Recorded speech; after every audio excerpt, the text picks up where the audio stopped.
할렐루야. 요한복음 1장 1절에서 5절까지 사도 요한은 예수님이 어떤 분이신가, 예수님이 누구인가를 우리에게 말씀을 통해서 전해 주었습니다. 우리 성경 말씀 여러분 한번 같이 보시기 바랍니다. 요한복음의 1장 1절부터 4절까지의 말씀에 예수님을 표현하는데 말씀이라는 단어와 그가라는 단어로 예수님을 이야기합니다. 우리 1절부터 4절까지에 있는 말씀 중에 말씀이라는 단어와 그라고 하는 단어를 예수님으로 바꾸어서 함께 1절부터 4절까지 우리 함께 합독해 보겠습니다. 태초에 예수님이 계시니라. 이 예수님이 하나님과 함께 계셨으니 이 예수님은 곧 하나님이시니라. 예수님이 태초에 하나님과 함께 계셨고 만물이 예수님으로 말미암아 지은 바 되었으니 지은 것이 하나도 예수가 없이는 된 것이 없느니라. 예수 안에 생명이 있었으니 이 생명은 사람들의 빛이라. 아멘. 우리 한 번 더 같이 고백해 보겠습니다. 태초에 예수님이 계시니라. 이 예수님이 하나님과 함께 계셨으니 이 예수님은 곧 하나님이시니라. 예수님이 태초에 하나님과 함께 계셨고 만물이 예수님으로 말미암아 지은 바 되었으니 지은 것이 하나도 예수가 없이는 된 것이 없느니라. 예수 안에 생명이 있었으니 이 생명은 사람들의 빛이라. 아멘. 사도 요한은 예수님을 이렇게 소개했습니다. 그분은 창세 전부터 계셨고 그분이 창조주이시요 그분이 하나님이심을 분명히 말씀을 합니다. 이렇게 요한복음을 시작하면서 예수님이 누구인가에 대한 부분들을 정확하게 설명을 하고 난 이후에 바로 시작되어지는 내용 속에 한 사람을 소개하고 있습니다. 그 한 사람은 예수님 당대에 예수님이 십자가에 못 박혀 죽으시고 오늘 사도 요한이 편지를 쓰고 있는 이 시점 속에 가장 사람들에게 존경받고 가장 사람들에게 회자되어지고 있는 위대한 인물 가운데의 한 사람을 소개를 하고 있습니다. 이 내용을 보면서 왜 예수님에 대한 예수님의 신성을 사도 요한이 기록을 하고 난 이후에 예수님의 신성다운 부분에다가 여기에 이 한 사람을 소개하고 있을까? 그 이유에 대한 설명들을 우리는 말씀을 보면서 정확하게 인식을 할 수 있을 것 같아요. 그러면서 우리가 기억해야 될 건 이 소개되어지는 이 한 사람이 오늘을 사는 우리와 어떤 상관이 있을까? 그가 소개하고 있는 내용들을 들여다보면 그것은 단순히 여기에 기록되어져 있는 이 한 사람뿐만 아니라 예수님 이후의 시대를 살아가는 모든 사람들에게 동일하게 주어진, 동일하게 허락되어진 말씀의 내용이라는 생각을 해보게 됩니다. 자, 먼저 6절 말씀 우리 같이 합독합니다. 하나님께로부터 보내심을 받은 사람이 있으니 그의 이름은 요한이라.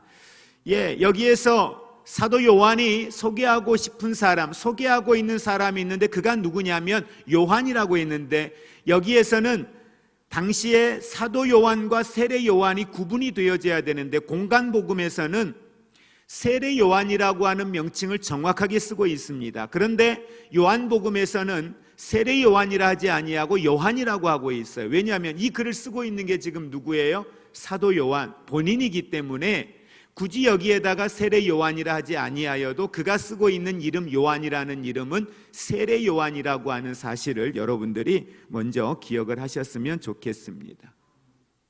오늘 그가 세례 요한을 소개합니다. 세례 요한은 예수님이 오시기 전에 광야에서 외치는 자의 소리로 예수님의 오심을 예비하고 광야에서 복음을 전하면서 그 가운데의 사람들의 잠자고 있는 영성을 깨우치며 예수님의 오심을 준비하는 자, 그가 바로 세례 요한이었습니다. 그의 인생은 그렇게 오래 가지 못했습니다. 예수님이 공생의 사역에 들어갈 무렵에 세례 요한은 예수님에게 세례를 주고 얼마 가지 아니하여서 그는 감옥에 갇혀 있다가 목이 잘려서 죽게 되는 아주 짧은 인생을 살다 그렇게 하나님 앞에 부름을 받은 사람입니다. 그런데도 불구하고 그 세례 요한을 따랐던 수많은 사람들이 있었고, 나중에는 세례 요한 당이라고 하는 당이 만들어질 만큼 세례 요한을 추종하던 사람들이 대단히 많았습니다. 그만큼 영향력이 있었던 사람이죠. 그런데 그런 가운데에 이 사도 요한이 세례 요한을 소개하면서 이렇게 시작합니다. 세례 요한은 하나님께로부터 보내심을 받은 사람이었다라고 소개를 하고 있습니다. 하나님께로부터 보냄을 받은 사람, 분명히 예수님에 대하여서 1절부터 5절까지 소개하고 나서 세례 요한을 이야기하면서 첫 번째 시작이 그는 하나님께로부터 보냄을 받은 사람이었다. 이 6절 말씀 속에 나오는 중요한 문장이, 이 단어가 3개가 있는데요. 자, 먼저 함께 봅니다. 6절에 보니까 하나님께로부터라고 시작을 하고 있어요. 누구에게로부터. 근데 이 말을 정확하게 표현하면 누구에게서라고 표현하는 게 더 정확한 표현입니다. 어찌됐든 누구로부터, 누구에게서. 다시 말하면 이 세례 요한의 시작은 누군가에 의해서 시작되어진 삶이었다.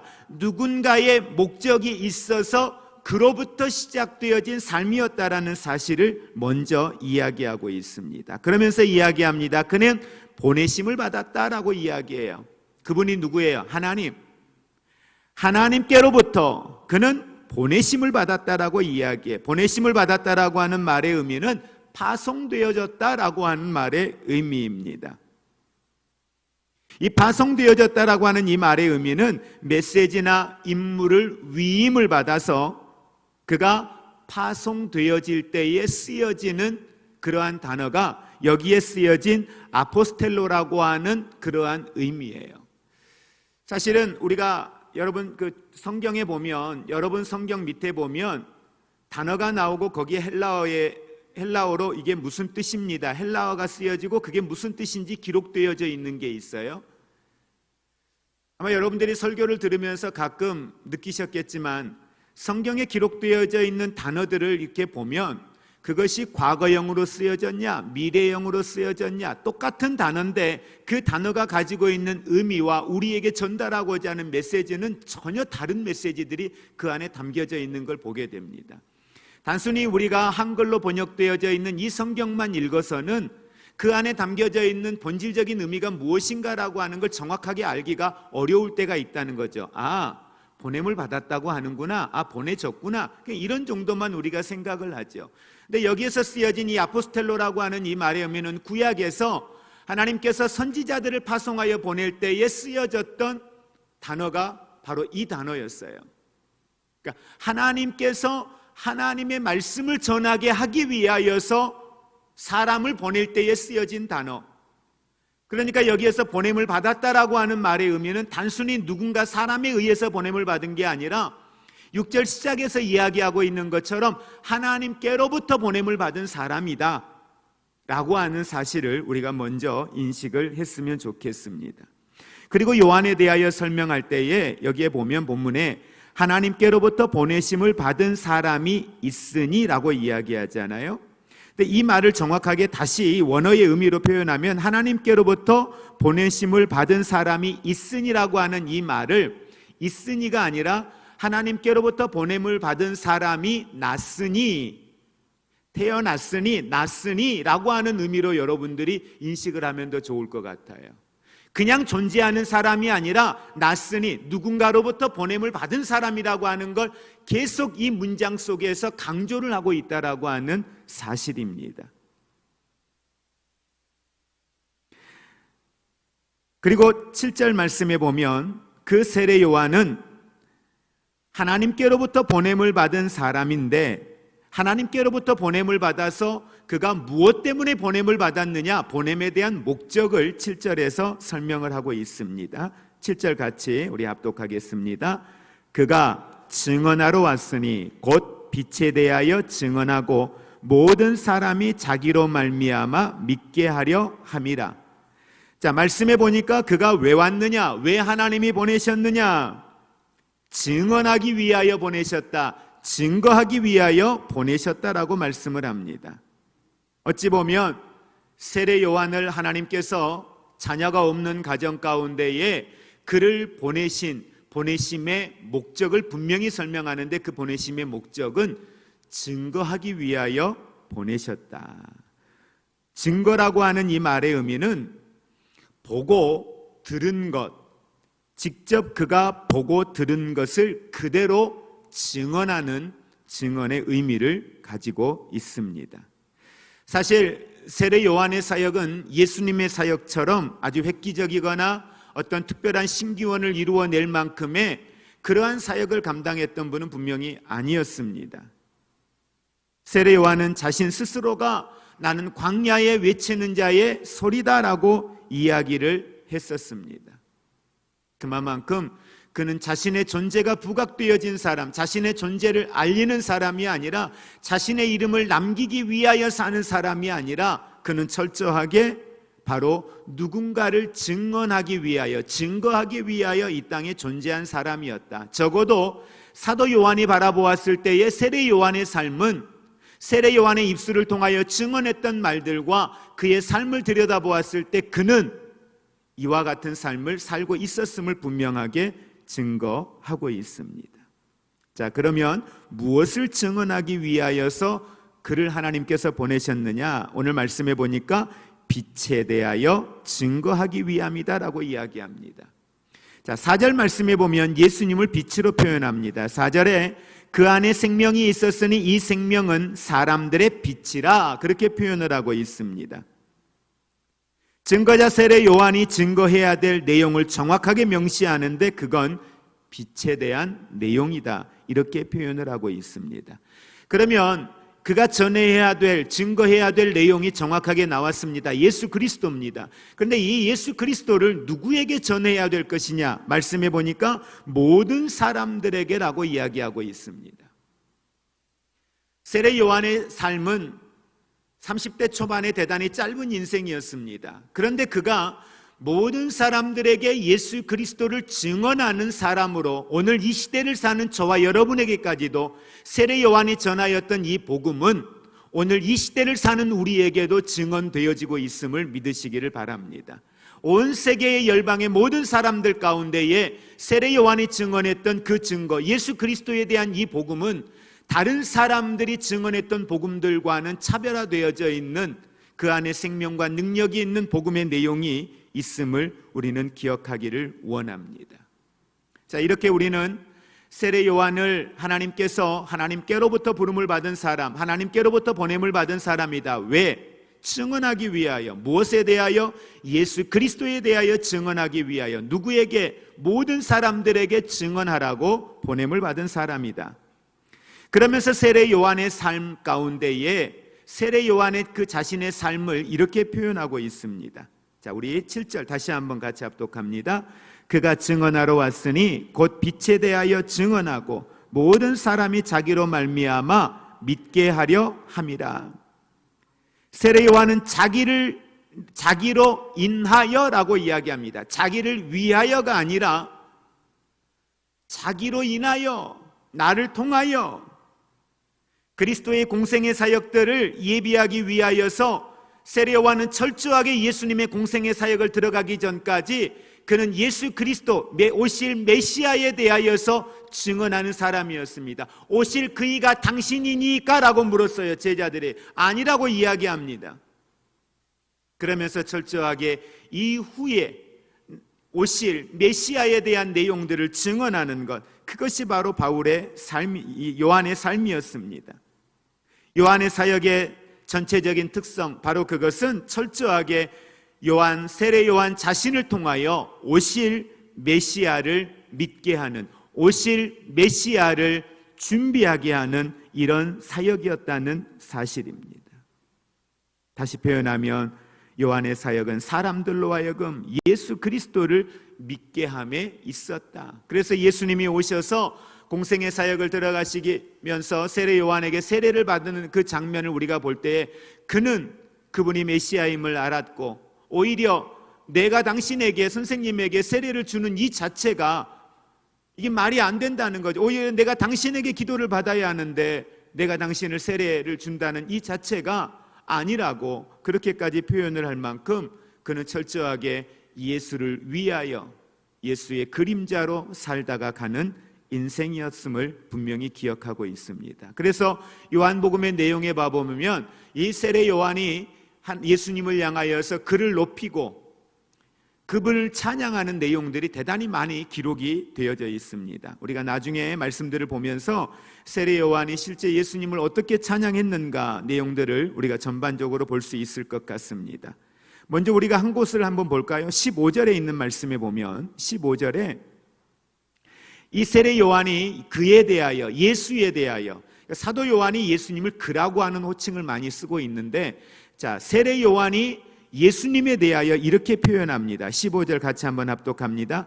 요한이 그에 대하여 증언하여 외쳐 이르되 내가 전에 말하기를 내 뒤에 오시는 이가 나보다 앞선 것은 나보다 먼저 계심이라 한 것이 이 사람을 가리킴이라.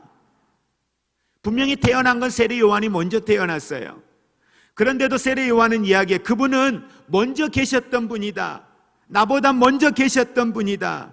그가 누구냐? 바로 지금 이 예수 그리스도, 그분이시다 라고 하는 사실을 이야기하며 그분을 높이고 그분을 찬양하고 있는 세례 요한의 모습을 보게 됩니다.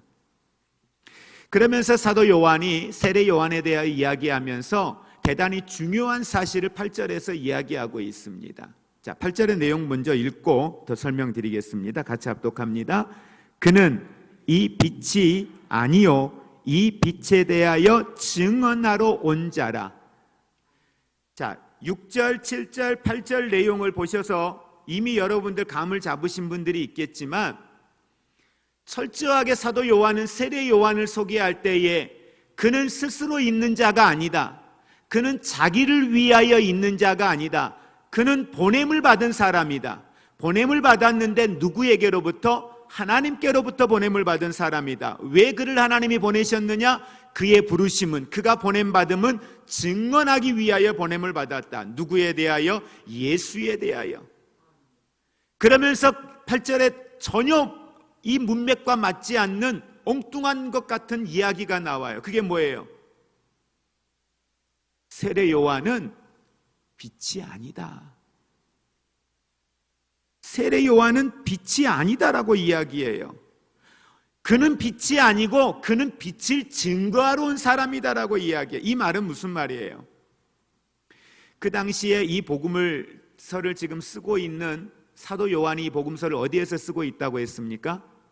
에베소 지역에서 쓰고 있다고 그랬어요. 그 당시에 에베소 지역에 세례 요한을 따르던 제자들이 많이 이곳에 거주를 하고 있었다고 합니다. 그런데 그게 비단 이 에베소 지역뿐만 아니라 많은 곳에 이미 세례 요한을 추종하고 세례 요한을 따르던 사람들이 정말 많았어요. 그래서 아까 서론에 말씀드린 것처럼 세례 요한 당을 만들어서 세례 요한을 추종하던 사람들이 그렇게 많이 이곳저곳에서 만들어질 만큼 이렇게 세례 요한의 업적과 세례 요한의 삶과 전혀 상관없이 그 후에 제자들이 이와 같은 일들을 만들어 놓은 걸 사도 요한은 알고 있는 거예요. 그래서 사도 요한은 세례 요한을 소개하면서 그는 빛이 아니다. 그는 이 빛을 증언하기 위하여 온 사람이지 그가 빛은 아니다. 그가 메시아가 아니라는 사실을 정확하게 이야기를 하고 있습니다. 이 말씀들을 우리가 보면서 사도 요한은 세례 요한과 예수님의 관계를 정확하게 설명을 합니다. 예수님이 누구시냐? 그분은 하나님이시다. 왜 그 당시에 예수님을 하나님으로 창조주로 생각하지 않았기 때문에 많은 사람들이, 또 흩어져 있는 디아스포라, 많은 디아스포라 유대 그리스도인들에게 다시 한번 복음으로 예수님이 누구인가를 정확하게 전하고 사람들에게 회자가 되어지고 있는 세례 요한에 대하여 세례 요한의 정체성이 어떤 정체성을 가지고 있고 세례 요한이 누구인가를 명시하면서 정확하게 그들에게 예수 그리스도가 누구인가에 대한 내용들을 이제 그 후부터 정확하게 전개를 해 나가는 거예요. 자, 우리가 요한복음의 말씀을 보면서 오늘 이 시대를 사는 우리에게 세례 요한에 대한 이 메시지가, 세례 요한이 누구인가에 대한 세례 요한에 대한 이 정체성이 우리에게 어떤 의미가 있겠느냐는 거예요. 자, 예수 그리스도가 이 땅에 오셔서 십자가를 지시고 우리의 죄의 값을 치르시고 죽으셨습니다. 그리고 예수 그리스도를 믿는 자마다 예수 그리스도를 통하여 구원을 얻게 하셨고, 예수 그리스도를 믿는 자마다 예수님의 부활을 통하여 우리를 의롭다라고 칭함을 얻게 하셨습니다. 그런데 그 예수님이 부활하시고 난 이후에 승천하시면서 모든 사람들에게 명령하셨습니다. 사명을 주셨습니다. 그 사명은 딱 하나입니다. 그 사명이 뭡니까? 내 증인이 되라는 것이었습니다. 그리고 성경은 분명히 말합니다. 이 땅에 예수 그리스도 안에 구원받은 새로운 피조물들에게는 목적이 있다. 그의 삶에는 하나님이 그들의 마음속에 소원을 두고 하나님이 하나님의 기쁘신 뜻을 위하여 각 사람의 마음에 소원을 두시고 하나님이 이루고자 하는 일들이 있다. 이것이 그리스도인들이 사는 목적이다라고 하는 걸 성경은 분명히 이야기하고 있습니다. 이 사도 요한이 세례 요한에 대하여 소개하는 내용과 연결시켜서 우리가 생각을 해보면 그겁니다. 한번 우리 고백해 볼까요? 나도 하나님께로부터 보냄을 받은 사람이다. 아멘. 수없이 설교하면서 여러분들에게 이 말씀을 드립니다. 그런데 여러분 다시 한번 정리해 보면 나의 정체성은, 내 삶의 목적은 철저하게 내가 빛이 아니라는 거예요. 다시 말하면 내가 주인이 아니라는 거예요. 내가 나를 위하여 사는 것이 내 인생의 목적이 아니라 내 인생의 목적은 보냄을 받은 사람이다. 누구에게? 하나님께로부터. 창조주이신 하나님께로부터 나는 보냄을 받은 사람이다. 아멘. 여기에서 출발을 해야 돼요. 내 인생을 어디에서 출발하느냐? 나는 하나님께로부터 보냄을 받은 사람이다. 여기에서 출발을 해야 하고, 왜 하나님이 나를 보내셨지? 뭐 하라고요? 증언하라고요. 증거하라고요. 누구에 대해서? 나를 구원하신 예수님, 내게 새로운 피조물 되게 하신 예수님, 나를 위하여 십자가 지신 그 예수님, 그 예수님 뭐 하라고? 증언하라고요. 증언하려고 보니 증인은 보고 들은 게 있어야 되잖아요. 만난 게 있어야 되잖아요. 경험한 게 있어야 되잖아요. 예수에 대하여 증언하고 싶어도 보고 들은 게 없으면, 내 마음속에 깨달은 게 없으면, 내가 경험한 게 없으면 그 예수를 증언할 수가 없는 거예요. 그러니까 만나본 사람은, 먹어본 사람이 또 그걸 찾아가고, 먹어본 사람이 그것에 대하여 감동을 갖는 것처럼 만나본 사람이, 그분을 경험해 본 사람이 아는 거죠. 그래야 그 경험을 전할 수 있으니까. 그래서 예수님은 분명히 예수님이 공생의 3년 동안 행하신 놀라운 이적의 역사들을 제자들이 다 봤잖아요. 제자들만 봤습니까? 5천 명이 모이고 수만 명이 모여서 예수님이 행하신 일들을 얼마나 많이 봤습니까? 길에서도 일을 행하셨죠. 강가에서도 행하셨죠. 죽은 자를 살리시는 것도 보았죠. 얼마나 많은 사람들이, 상상할 수 없는 사람들이 예수에 대하여 소식을 들었어요.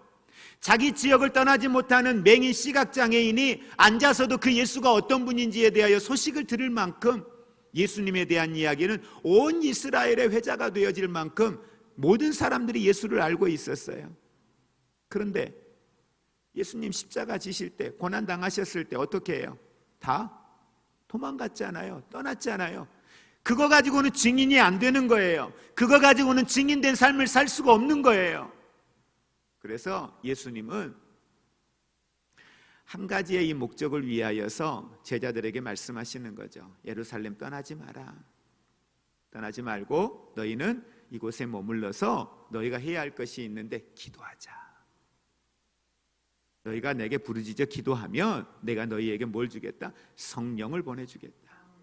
그리고 그 성령이 오면 우리가 능력을 받고 권능을 얻고 그때 뭐 할 수 있어요?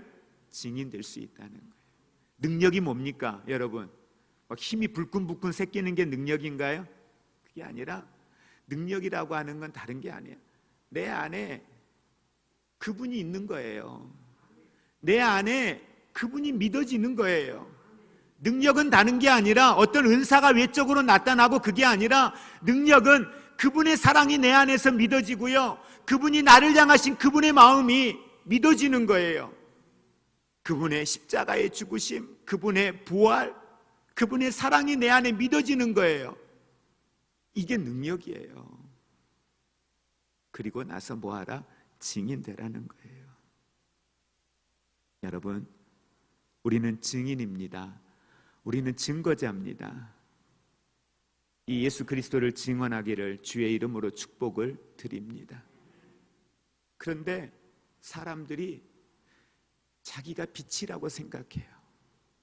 성경은 들고 교회는 나와요. 성경은 들고 교회는 나오는데 삶을 들여다보면 삶은 내가 빛이라는 거예요. 무슨 말인지 아세요? 내가 주인이라는 거예요. 내가 주인이고 주님은 주인이 아닌 거예요.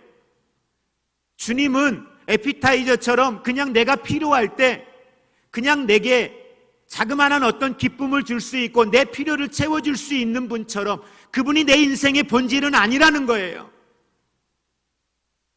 입으로는 말하지 않는데 정작 삶의 현장을 들여다보면 모든 것이 내가 주인 되어져 있고 내가 중심이 되어져 있는 삶을 사는 거죠. 무언가를 선택해야 될 상황이 생겼을 때 그게 안 되는 거예요.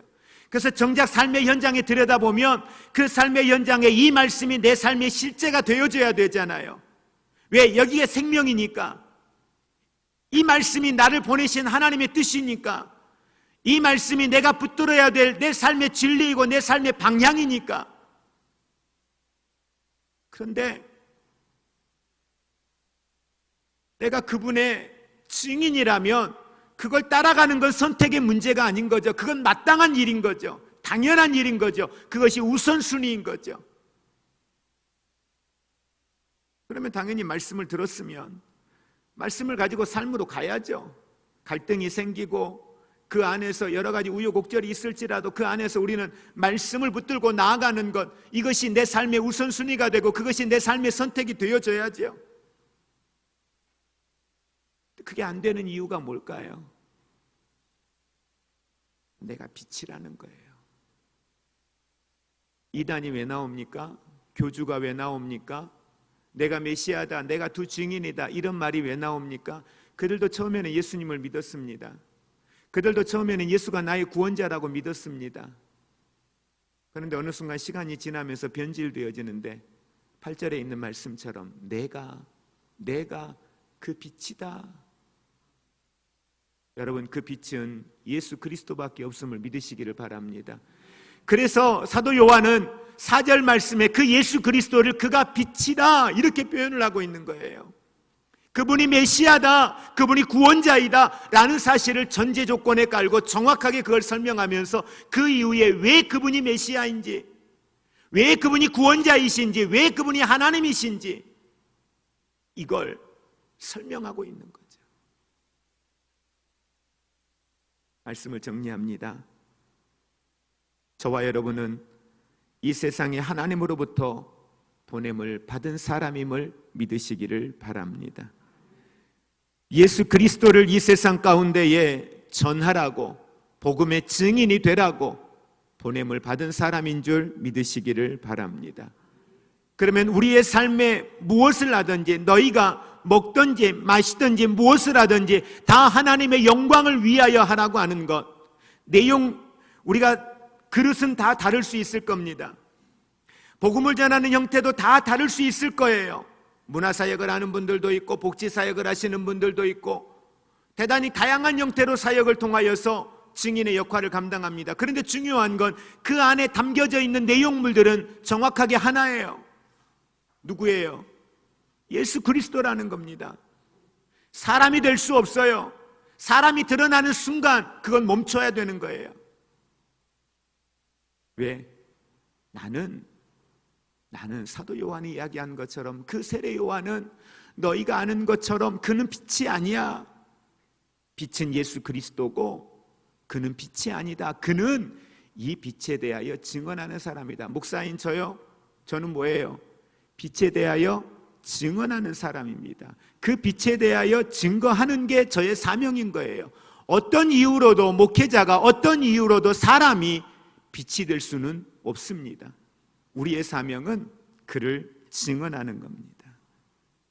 그러면서 나로 말미암아, 오늘 세례 요한이 예수님의 공생의 사역을 들어가기 전에 자기로 말미암아 사람들에게 예수 그리스도를 증언하고 예수 그리스도에 대한 복음을, 그 오실 메시아를 준비했던 것처럼 저와 여러분으로 말미암아, 저와 여러분을 통하여서 이 땅 가운데에 예수 그리스도가 전해지는 그런 축복의 통로, 그것이 오늘 저와 여러분의 삶이 되시기를 주의 이름으로 축복을 드립니다. 여러분, 이거 뒤로 미루지 마십시오. 오래 사는 게 뭐가 그렇게 중요합니까? 왜 그렇게 오래 살려고 하세요? 오래 사는 게 왜 중요해요? 뭘 위해서요? 한 10년 열심히 준비해서 앞으로 한 10년 후부터 내가 증인 되어야지. 여러분, 그게 무슨 말과 같은 건지 아세요? 목사인 제가, 하나님, 제 아이들이 아직 초등학교 다니고요, 이제 중학교 1학년이고요, 초등학교 3학년짜리에 그래도 대학은 가르쳐 놓아야 제가 안심할 거 아닙니까? 그때까지 하나님 나 좀 봐주세요. 제가 그러면서 사역은 대충 하는 듯하고 뭔가 돈 버는 일에 열심히 일하고 똑같은 거예요.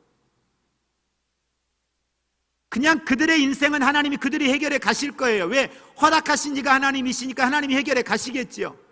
그러면 중요한 건 내 생명을 오늘 길게 가지고 가기 위하여서 시간을 내가 계획하는 게 아니라, 그게 언제가 되었던, 그 때가 언제가 되었던 지금 해야 할 일이 있다는 거예요.